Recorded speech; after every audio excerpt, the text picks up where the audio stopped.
When I was writing my doctoral dissertation back in Syracuse, under the direction of this old cynical professor who was the head of the history department, but who was an honest man, and who wasn't afraid to call a spade, and who turned that kind of direction on me so that any slightest thing out of order got cleaned up in my dissertation before I ever had to go and defend it, so it was a good, clean, wholesome document before I got there.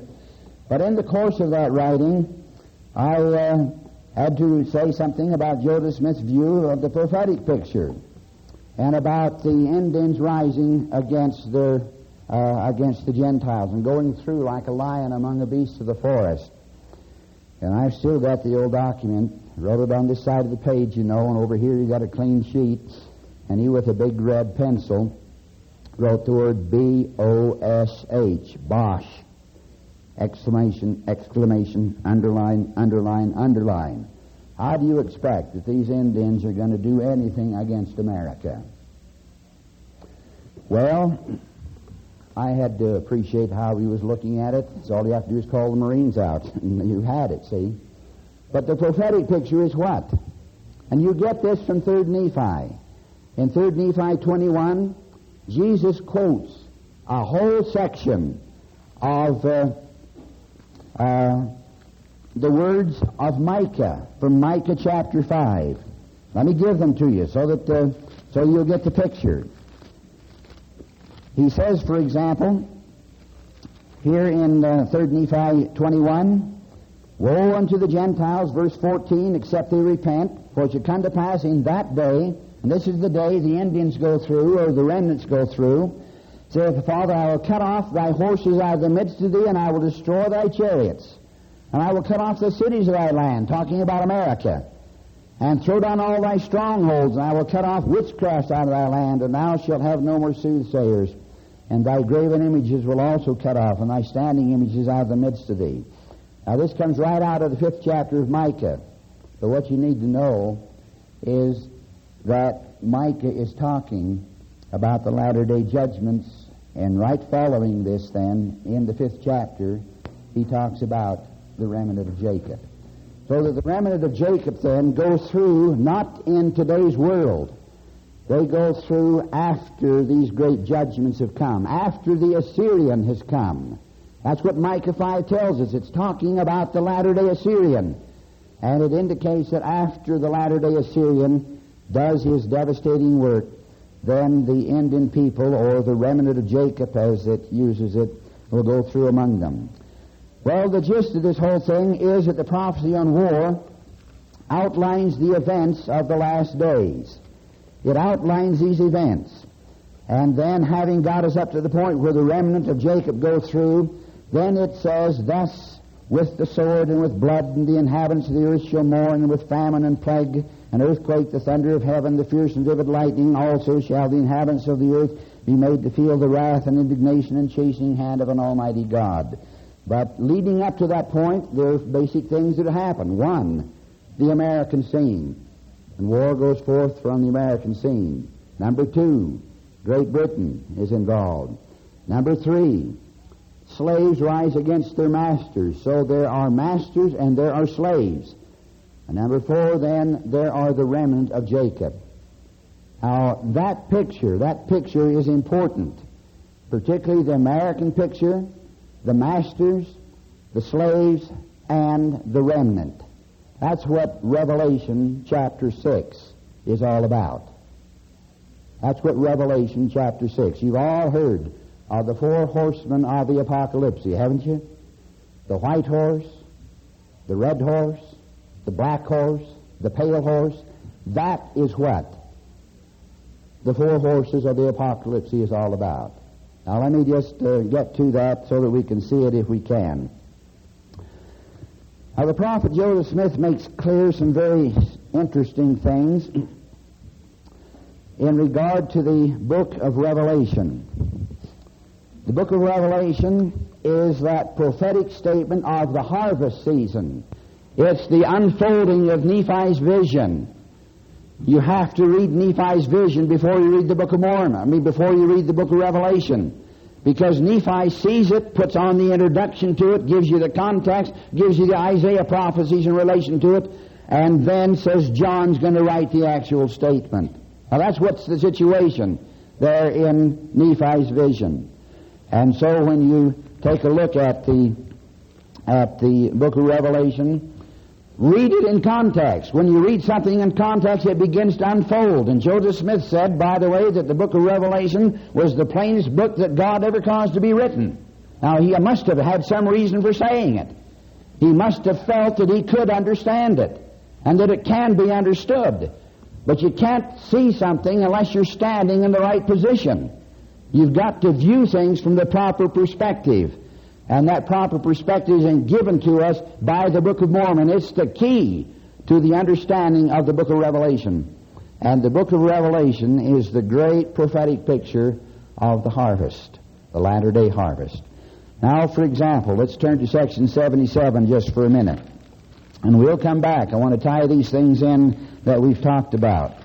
But section 77, the Lord speaking, the question then is asked, what is the sea of glass spoken of by John, 4th chapter, 6th verse of the Revelation?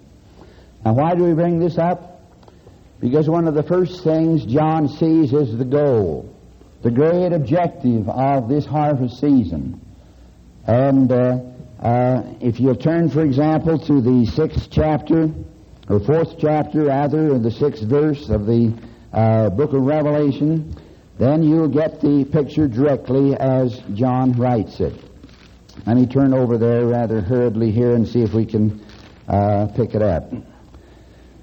He says, for example, and this is John again, 4th chapter and the 6th verse, and before the throne there was a sea of glass, like unto crystal, and in the midst of the throne, and round about the throne, were 4 beasts, full of eyes before and behind. Now, that's enough to scare anyone off right there. But don't be fearful. The prophets answered, what is the sea of glass spoken of by John, 4th chapter, 6th verse of the Revelation? It is the earth in its sanctified, immortal, and eternal state. So John is shown, first of all, what? The earth, the celestialized earth. That's the goal. We're going to get it cleaned up. There's going to be a harvest season.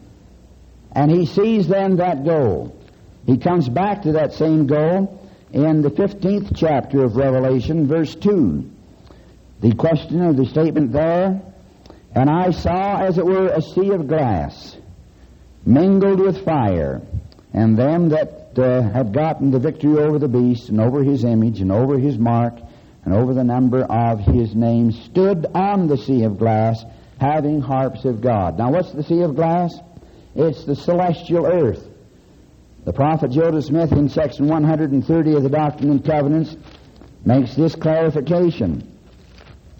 He says, this earth, verse 9, in its sanctified and immortal state, will be made like unto crystal, and will be a Urim and Thummim to the inhabitants who dwell thereon, whereby things pertaining to an inferior kingdom or all kings of a lower order will be made manifest, see? And so John is showing the great hope, the great celestial orb and the great celestial sphere. Now he also sees that there are, he sees a book that has seals on it, 7 seals on this book. And to get the picture here, let's turn over, for example, again to section 76 of the Doctrine and Covenants. Verse 6, the prophet makes this statement. Whatever do we understand by the 7 seals with which it was sealed? That is the book. Let's go back to verse 6. I was reading 7. What do we understand by the book which John saw, which was sealed on the back with 7 seals? We are to understand that it contains the revealed will, mysteries, and works of God, the hidden things of his economy concerning this earth during the 7,000 years of its continuance or its temporal existence. So what does this book contain? It's a revelatory book. It's a copy of the record of heaven as for this earth, from the days of Adam clear on down through, recording the events of men in each 1,000-year picture. He says, what are to understand by the 7 seals with which it was sealed? We are to understand that the first seal contains the things of the first 1,000 years, and the second also of the second 1,000 years, and so on until the 7th. Now, we need to note that a clarification, and that is that while these seals on this book are opened before the millennium, the contents are not revealed until after Christ comes. For example, over here in section 88 of the Doctrine and Covenants, verse 108, speaking of the blowing of the trumps of angels after Christ's coming in glory, after he makes his appearance in glory, he says, then shall the first angel again sound his trump in the ears of all living, and reveal the secret acts of men, and the mighty works of God in the first 1,000 years. And then shall the second angel sound his trump, and reveal the secret acts of men, and the thoughts and intents of their hearts, and the mighty works of God in the second 1,000 years, and so on to the 7th. Now this knowledge will not be revealed until after the second coming, and then there will be a purpose for it. And what's the purpose?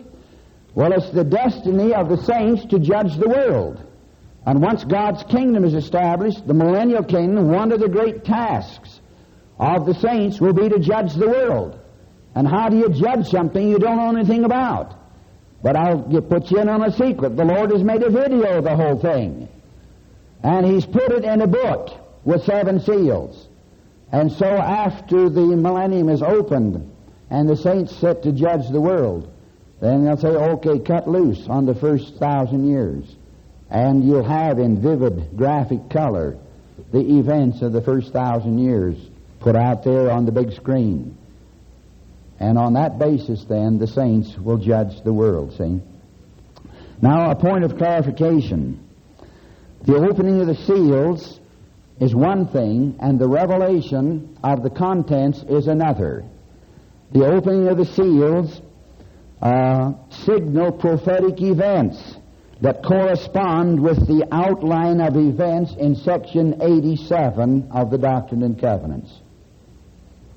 Now that's the key to it. You open the first seal, and yes, the contents are there, but you don't read those contents until after the second coming. But the opening of the seal then it signals a prophetic act or a prophetic event that's going to take place. And so under these circumstances then, you will have the opening of the seals then portray those things that will take place in the latter day. Now with that, and with the added comment that the 6th chapter of the book of Revelation is an overview. It's a kind of an overview of this whole harvest season.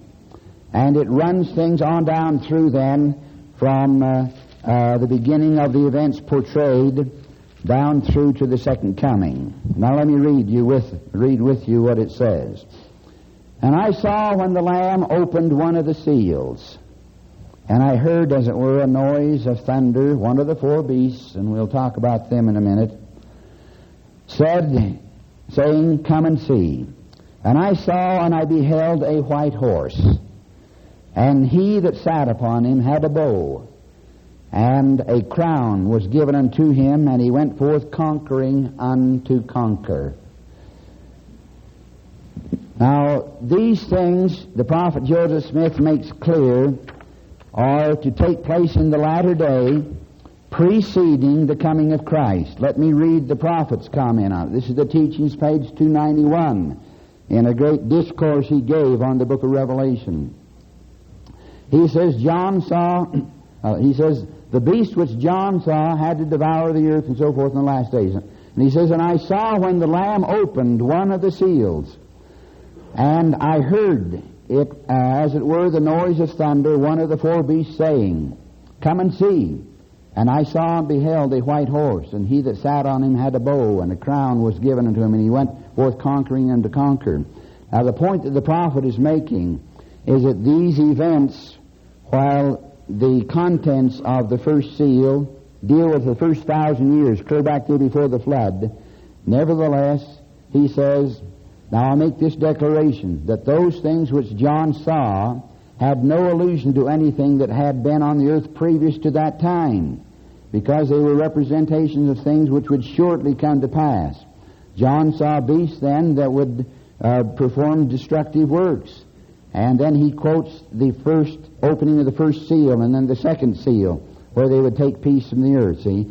And so the point that I want to make then is that the contents of these seals are not revealed till after the millennium. But when the seals themselves are opened, they depict prophetic events in the last days. The first thing that's depicted is a white horse, and he that sat upon him had a bow, and a crown was given unto him, and he went forth conquering and to conquer. And then, reading in Revelation 6, and when he had opened the second seal, I heard the second beast say, Come and see. And there went out another horse that was red, and power was given him that sat thereon to take peace from the earth. Now the action here is involved with finally taking peace from the earth, where there's no more peace left. Taking peace from the earth, that they should kill one another, and that there was given to him a great sword. This was a military power, tremendous military force. And then he says, when he had opened the third seal, I heard the third beast say, Come and see. And I beheld, and lo, a black horse. And he that sat on him had a pair of balances in his hands. And I heard a voice in the midst of the four beasts say, A measure of wheat for a penny, and 3 measures of barley for a penny, and see that thou hurt not the oil and the wine. Now this beast has to do, or this horse has to do with the desire for earthly sustenance and for justice and equity. There's a balance, and they're interested then in getting the basic things of the earth and the basic sustenance necessary for life. And then when they opened the fourth seal, I heard the voice of the fourth beast saying, Come and see. And I looked and beheld a pale horse, and his name that sat on him was Death, and hell followed after him, and power was given unto them over a fourth part of the earth, to kill with sword, and with hunger, and with death, and with the beasts of the earth. And then he sees the fifth seal.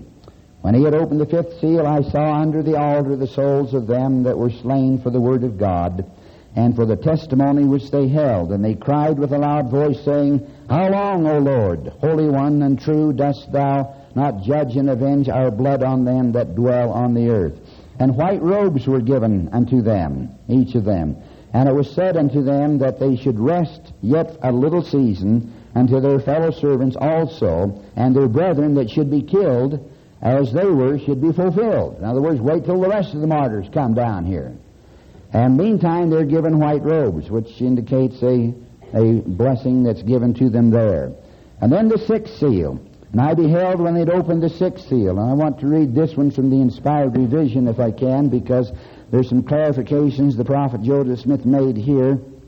You can read along in the scriptures you have on it, but let me turn to the book of Revelation, chapter 6 now in the Inspired Revision, and let's pick the story up from there. Now, we're talking here about verse 12. And I beheld that when he had opened the sixth seal, and lo, there was a great earthquake, and the sun became black as sackcloth of hair, and the moon became as blood, and the stars of heaven fell into the earth, even as the fig tree casteth her untimely figs when she is shaken with a mighty wind. And the heavens were opened. Now here we get into a little difference. The heavens were opened as a scroll is opened when it is rolled together. And every mountain and island was moved out of its place. And the kings of the earth, and the great men, and the rich men, and the chief captains, and the mighty men, and every bondman, and every free man hid themselves in the dens, and in the rocks, and in the mountains, and said to the mountains and rocks, Fall on us, and hide us from the face of him that sitteth on the throne, and from the wrath of the Lamb, for the great day of his wrath is come, and who shall be able to stand? All right, now these opening of these seals, these six seals, give an overview of the last days in the era of warfare against Zion. consummating in the coming of Christ, which is ordained under the sixth seal, and this is important, but fulfilled under the seventh. All right, so that's an overview. And he sees a white horse, and the guy riding on him has a crown, and he has a bow, and he lets loose, boom, and strikes something at a distance from him.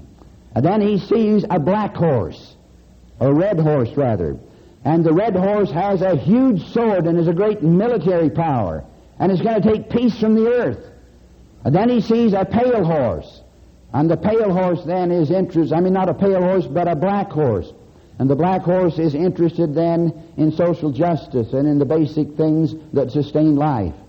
And then he sees a pale horse. And this pale horse then has a rider.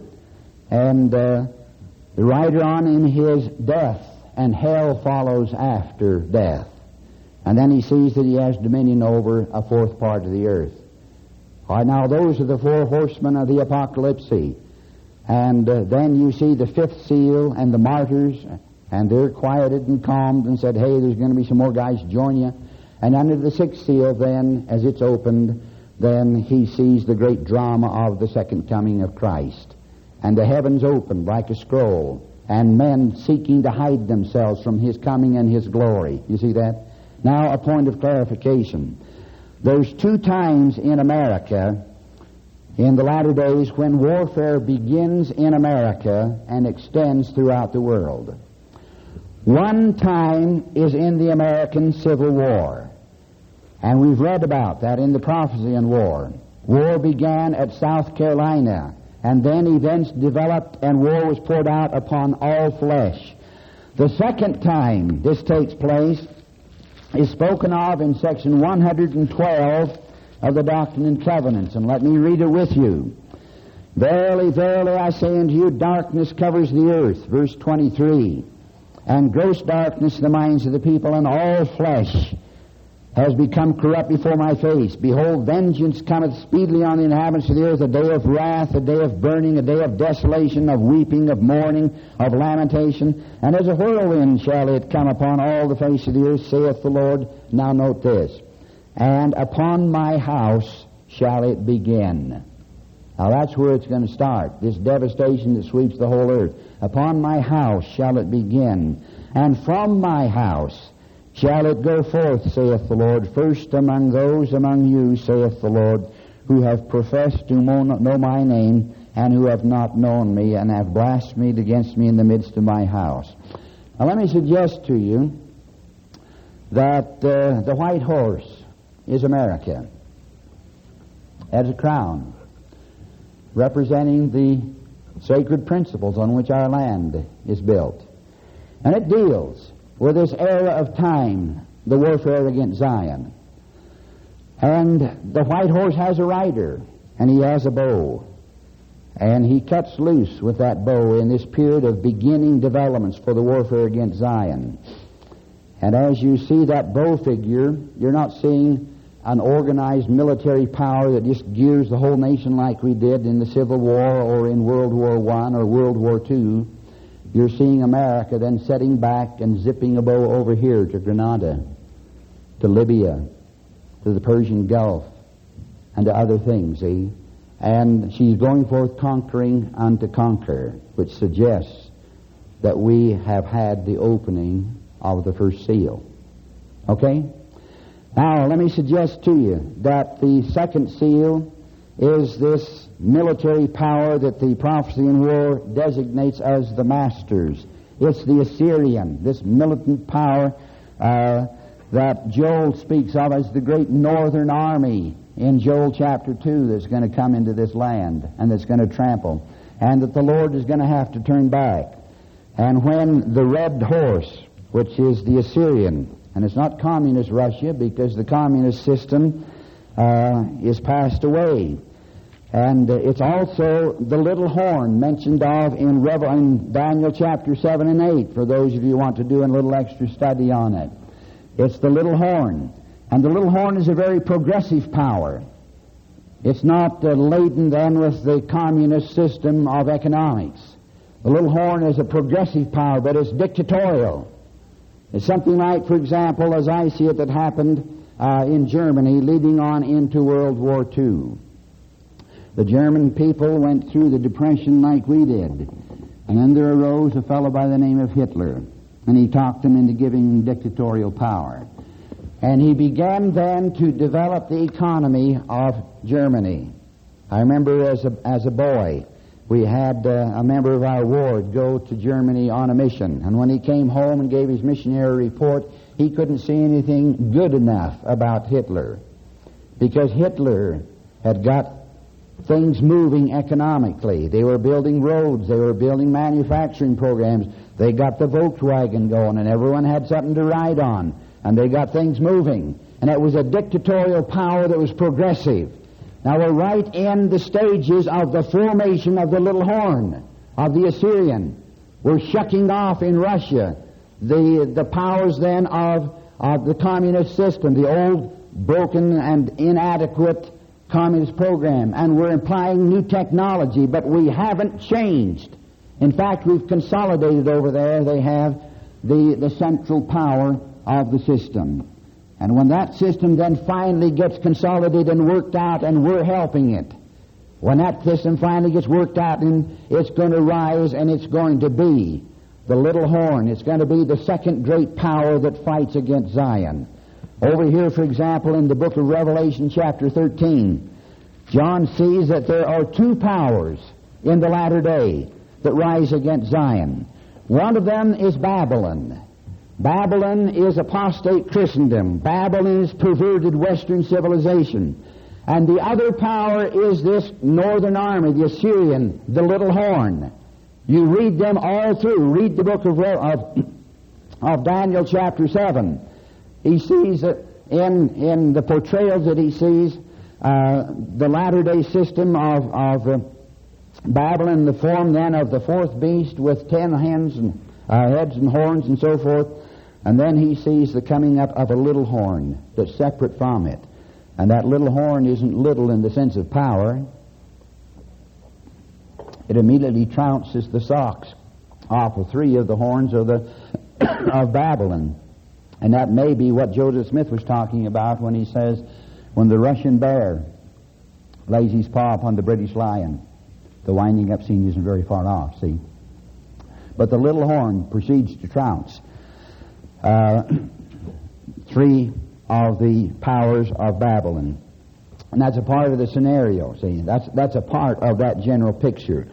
But when we talk then about the red horse, then we're talking about a power that is capable of taking peace from the earth, and there was given him a great seal. And I would equate that with the masters. And then he says, when they opened the third seal, I heard a beast say, Come ye, and I will show you a black horse. Now the black horse represents the slaves that will rise against their masters. And their interest then is in social justice, in liberty, in the proper balance of things. He heard a voice in the midst of the fourth beast say, a measure of wheat for a penny and 3 measures of barley. Now the fourth beast then is the pale horse, or the fourth seal brings forth the pale horse. And the pale horse is ridden by death. When the remnant of Lehi goes through the land, and they vex the Gentiles with a sore vexation, and they go to work on the pale faces, if I can put it that way. When they begin to do that, and those then who are destroyed, what will happen to them? Will they go to the paradise of God? And the answer is no. They're corrupt. And when death then rides on the pale horse, and these people are destroyed by those devastations, death will follow, and hell will follow after death. Okay? Can you see that? And they'll have power given them over 1/4 of the earth. Now, the American continents, north and south, constitute 1/4 of the earth's landmass, see? And so you see that general picture, see? And that is an overview, if I can suggest that. It's an overview. Now, from there, then, you turn to several special scenes, prophetic scenes. You see, having given that overview of events in the last days, bringing it down to the 6th seal, which portrays the second coming of Christ. See, the first, second, third, fourth, fifth, and sixth. Then John sees a special scene. He sees the calling of the 144,000 and the work that they do, see. And then he sees the opening of the seventh seal. And he sees silence in heaven for the space of half an hour of the Lord's time.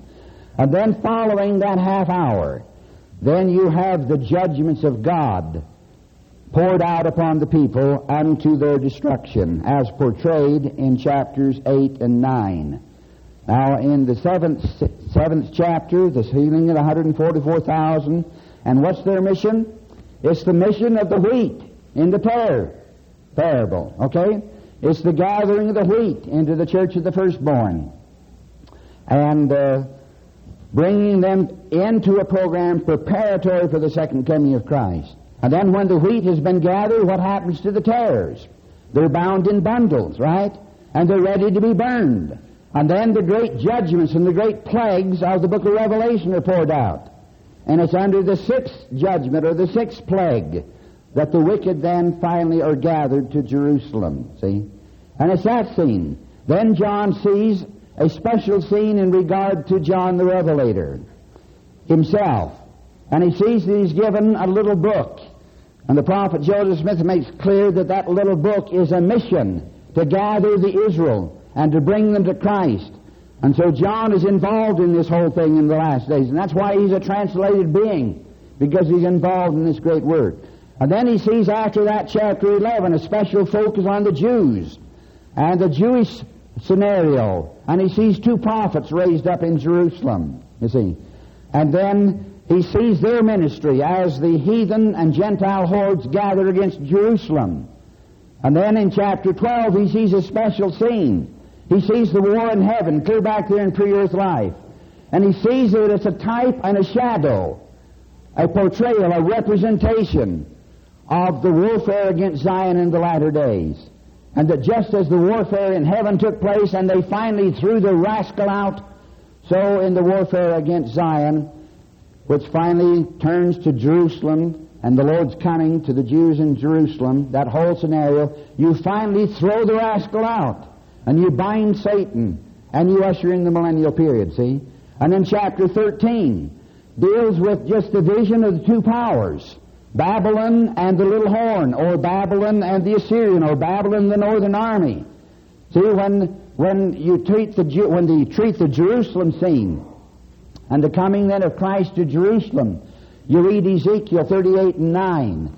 And there Ezekiel talks about a northern power, and he calls it Gog and Magog. And these people come from the north against Jerusalem. Now, meantime, from the nations of the earth, and particularly from the corrupt nations of the Gentiles, they come. And so you've got two powers that converge against the Jews as the abomination of desolation gets underway. One power then comes from the north, and it's called Gog and Magog, and it's the little horn, and it's the northern army in that period of time, see? And the other then is the corrupt nations of Babylon. And they go against Jerusalem. And that scene is portrayed in Revelation chapter 11. And then in Revelation chapter 12, it's shown that that whole scenario took place in pre-earth life. And I want to talk about that a little with you. And that we're replaying the screen, as it were, in mortality. And then chapter 14 is an interesting chapter. Chapter 14 is the one in which we have that famous statement that I saw an angel flying in the midst of heaven, having the everlasting gospel to preach to every nation to dwell upon them. We all know that one, don't we? Now let me ask you a question. Why did John wait clear down to Revelation chapter 14 to talk about the restoration of the gospel? Why did he do that? Note what he's talked about before. He's talked about the warfare against Zion. He's talked about the 144,000, Revelation 7.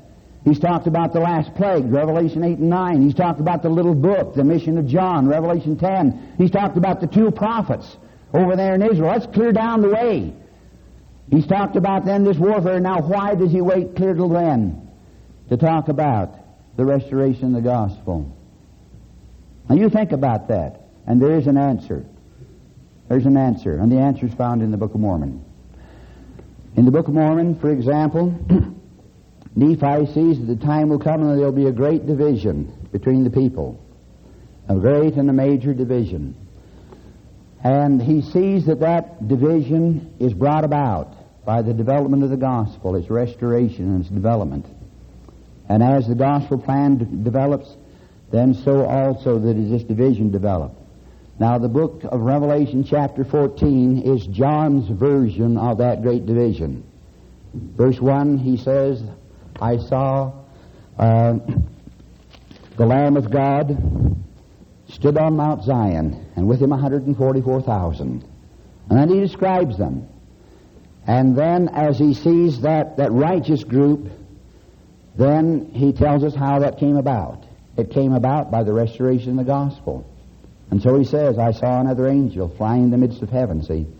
And that gospel restored by the angel is the means by which that great program that he sees is finally brought to the point where the Lamb of God stands upon Mount Zion, and with him 144,000. And then having shown that, he talks about the other division, the other phase of it. And that other phase of it is the coming of another angel who says, Babylon is fallen, that great city, because she made all nations drink of the wrath of the wine of her fornication. And then the last verses of Revelation 14 tell us about the cleansing of the earth, see. All right, now, this is what the book of Revelation is about, and our time has gone by, but I hope maybe we've kind of laid a little of the foundation, because I want to start now with Revelation chapter 7. Now, let me just take the time, and I think we need to just to, I've kind of, it's like the old formula. You tell them, and then you tell them what you told them. Now, let me see if I can just, summarily say a few things. See, we've talked about the harvest season. We've said that there are 4 angels that restored the gospel. And I want to get to that because that's very, very important. There are 4 angels. Who are those 4 angels? Peter, Moses, Noah, Elias, and Elijah. They're the ones who restored the keys to the great gospel program of the latter days, see? And they've got something to do about the harvest season because there's 4 angels there. And those 4 angels are the same 4 angels, okay? And so we've said then that there's a laying of a foundation. We've said also that this is the parable of the wheat and the tares. That the wheat is gathered first, and then the tares. We've said, for example, also that we're concerned now with the prophecy on war, because the prophecy on war gives us the sequence of things. And it talks about America, and it talks about the masters, and it talks about the slaves, and it talks about the remnant. And these are the focal things around which the latter-day scene unfolds. And America then, the white horse. And as of now, in the scene that it relates then, it's doing a few things militarily, but not in the sense of open war. It's shooting an arrow here and there. You see that? It's letting loose. And then when the time comes that the second seal is open and the red horse comes forth, then peace will be taken from the earth. He'll have a great sword. And correlate this with Joel chapter 2, that when this northern army takes place, like we discussed, I think it was yesterday, then afterward there is deliverance in 3 places: Mount Zion, Jerusalem, and in the remnant. You see that? That correlates and ties in. And then the third seal is open, and the black horse. And these are the slaves. And the 4th seal, the pale horse. And these are the events then that relate there. And then you come on down through to the 6th seal, where the second coming of Christ is portrayed. Now with that overview, then, John begins with Revelation chapter 7, and begins then to develop the specific prophetic scenes that lead to the second coming of Christ and to the completion of the harvest season. Okay? Now let me suggest that we hold the questions for present, can we? And just take maybe about 5 minutes or less, and we'll get on the board. I want to begin with Revelation 7.